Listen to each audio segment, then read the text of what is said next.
Flow festivals are dying. What do we do?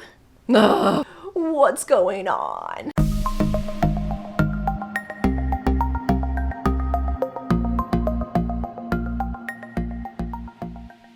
What up, Flow fam? Welcome back to my channel. Today we are talking about Flow festivals and what the hell's going on with them.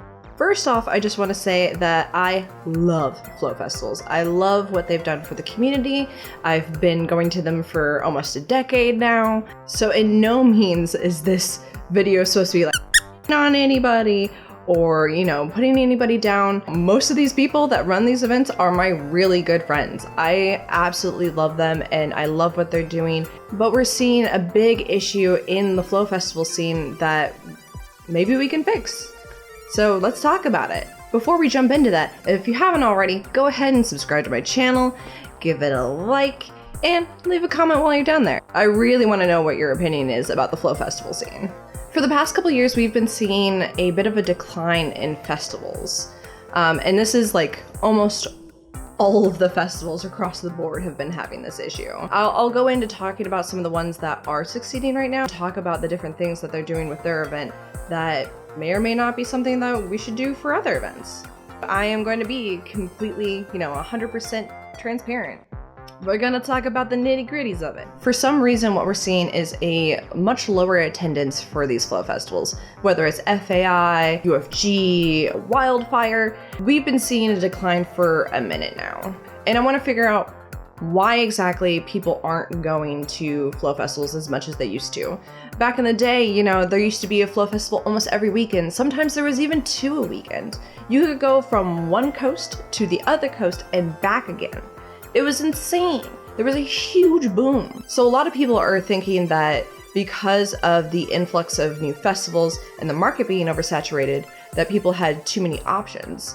There's been a bunch of Flow festivals that used to happen that no longer happen, whether it be for management reasons, personal reasons. We're seeing events like Firedrums, one of the largest, the creme de la creme of fire festivals, not selling as many tickets as it used to.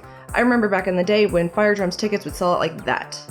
And now they're not doing as well, which is really disheartening. About a month ago, I put up a poll in the group Flomies of Earth.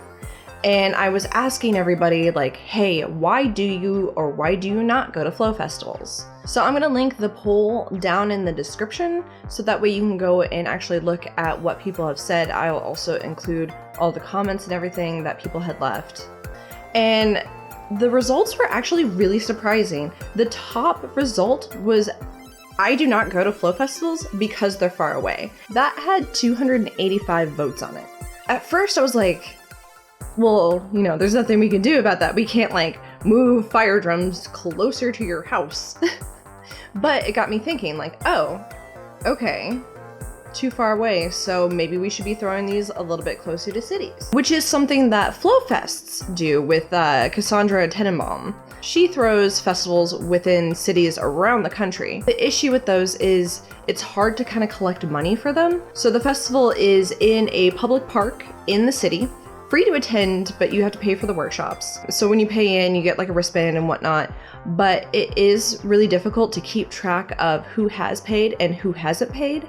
And from what I understand, the way that she raises most of her money to throw these events is through grants. If you have ever worked with a grant, it is such a pain in the butt.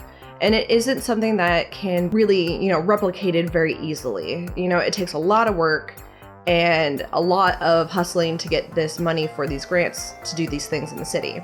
Some way that she'd be able to profit more, because I'm pretty sure that Flow festivals aren't turning a big profit as well. But I really do think that there is something there, whether or not, make it easier to tell if somebody has paid or not, or if crowdfunding would be the way to go, having, more events within cities. And I've been saying for a while, think local, do local, and which is something that I've been hammering hard with Boston Spin Jam, because I'm in Boston. So the next thing on the list I wasn't surprised about. It was I go to Flow festivals to learn, which had 189 votes on it. And yeah, that makes sense. It's the whole reason we put these events together is for people to come and learn. The next thing on the list was I go to Flow festivals for the community, which had 168 votes on it. And that also makes sense too. People, want to go to these things so that they can make friends, they can learn, feel like they're a part of something. The fourth thing on the list was I don't go to flow festivals because of ticket prices. With ticket prices, it is really hard because people want more, they want bigger instructors, they want more music, they want more this, they want more that, but it does cost a lot more to have those things. The biggest issue with flow festivals is that we are marketing to ourselves. Not a big surprise that artists don't make a whole lot of money. There's a bunch of people out in the community that do have good jobs that are investing in the flow arts community, but for the majority of it, it's other like-minded artists. And so when we're raising the ticket prices, it is kind of knocking off those people that used to be able to go, now no longer can go. Flow festivals don't make money, and that is a big issue. We need to be making these events so that way we are turning more money through these artists and supporting these artists so that way they can go out and create more art. But it's hard to do when the events that we've created don't turn a profit. And for a business, that's bad.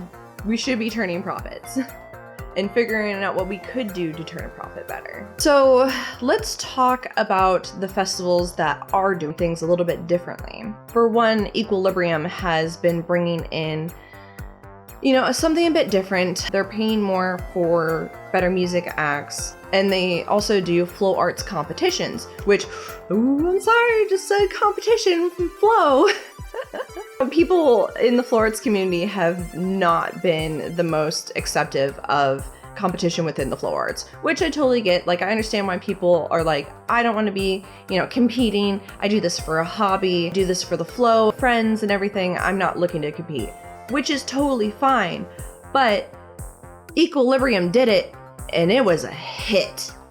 I was really surprised. The first year I actually had gone out to teach. I've thrown mini flow festivals myself and showcases and whatnot, and having anything over an hour, I'm usually, don't have a showcase over an hour. People get bored, people get tired, they want to do something else. And which is a big thing that I see as a complaint in performances is that they're too long. The first year of Equilibrium that they did this competition, people sat there for like 2 hours, maybe even longer than that. And I was baffled. They were into it. They freaking loved it. They were cheering on their friends. They got really excited about seeing their friends get up there, and anybody can get up there. It wasn't like a gala where you have to apply or be asked to perform. You just got up there, and the winner actually got to take home a good chunk of money, which that's incredible. And all of the participants were so kind to each other and so friendly. After each round, each of them gave each other a hug. If anybody could do sports right, it's the flow arts. We are so accepting and supportive of each other that I think that this could be the right fit for us. We also saw the same thing at Quasar. They spent a lot of money on DJs, and they also had competitions, and the competitions were pretty big. I got to actually judge for the one at Quasar, and I gotta say, I had a blast getting to see all these different performers come up, people I have never seen perform before, because they have never, gotten accepted for a showcase or been asked to perform in a showcase, which that was amazing. And there again, it was super well received. The top 3 winners got all these prizes in cash. It's incredible. And I really think that there is definitely something to that, which again, we have seen just recently. Tesla, who runs Equilibrium, he just threw a flow dance, competition in Detroit, which had 300 people there. That's the size of a small flow festival. Hold the phone, pause for a second. 300 people, what? I spoke with him, and he was telling me that it was people were there for mostly the flow artists as well as the dancers, and there was a lot of intermingling there, and people again went home with cash in their pockets. That's definitely feeding the cash flow back into the community. This is the types of things that we need. I think that this is something that can be, duplicated and, performed throughout the country. And it wouldn't be super expensive. You don't have to rent a venue for an entire weekend. You don't have to get fire permits. You don't have to get porta potties and all these things. So your overhead would be so much cheaper to throw something like this versus throw a 3-day long festival. And you're still having that community. There were workshops there. I think going smaller and going local is definitely the way to go. A lot of people talk about the music at Flow festivals. They're like, I want better music. I want to spin to better things, this and that. So Quasar, which just happened back in October, they focused mostly on the music. I feel like the majority of people that went there were newbie spinners. They kind of did some gloving and whatnot, but they were mostly there for the music, which was great. The music was awesome. I actually got to perform for Goop Steppa, which was amazing. Insert clip. Mileage, still a signage, body gifts to find it. Missed the ship, climbing, we sit with lightning. Eye of the weather. Find it forever, making it wetter, releasing the pressure, relief from the me, CCTV, we breathe green leaves, very vitamins, diving. And that was really cool that the performers got to perform with the music acts, because you're paying so much money for these music acts and you're paying so much money for these top tier performers. Mix them up, throw them on the stage with the performers. I loved that. That was amazing. That was a great way to integrate the music with the flow arts. But when you're mostly focusing on the music and the party aspect of the event, I noticed a really big thing. During the day, during the classes weren't nearly as well attended as you would see at most Flow festivals. I actually had my workshop right next to Drex. Drex. Everybody knows Drex. And I was really surprised. That boy only had 6, maybe 7 people in his class. And which, at most Flow festivals, I would see him with 50 people. It was very odd to see the classes have such low attendance. When you have a festival that your main focus is the music versus the classes, what's gonna suffer? It's gonna be the education. I think it's fine to throw a festival where you're focusing mainly on the music versus the classes, because for their first year, they had 200 people show up for a first year event. That's pretty damn good. The first year that we threw NEF, there was 78 people. You take an event like Wildfire, who focuses mainly on education and doesn't focus on music, and there you do have higher attendance at the classes, but the issue with Wildfire is they're not making any money, so they can't pay teachers very well. Not being able to pay teachers and whatnot, you get the same teachers coming back and teaching the same thing over and over again, which people are getting burnt out on it. And Wildfire has been seeing that, unfortunately. The biggest issue with the model of Flow Arts festivals, and most Flow Arts festivals run on this model, it's mostly volunteer-based. Organizers are sometimes getting paid, $150 to organize an entire event with a team. That's just not enough for what you're asking. I'm very much about doing things for the community because you love the community and you're giving back to the community, but that will only go so far before you get burnt out. And with a lot of these festivals, what you're seeing is these people getting really good at throwing these festivals, and then they get burnt out and they end up switching, and new people come in and they don't know what the hell they're doing. And it's this constant cycle of people coming in and going, which in a business, what you really want is to get your core group, have them every year, and so that way you're able to have a consistency within the event. When you're having all this changeover constantly, it brings in room for error. Room for a lot of error, to be honest. I wish that it could be just giving back to the community, but there's a lot of people like me that are full-time artists or full-time performers, and we just can't dedicate that kind of time to throwing these large events for no monetary gain.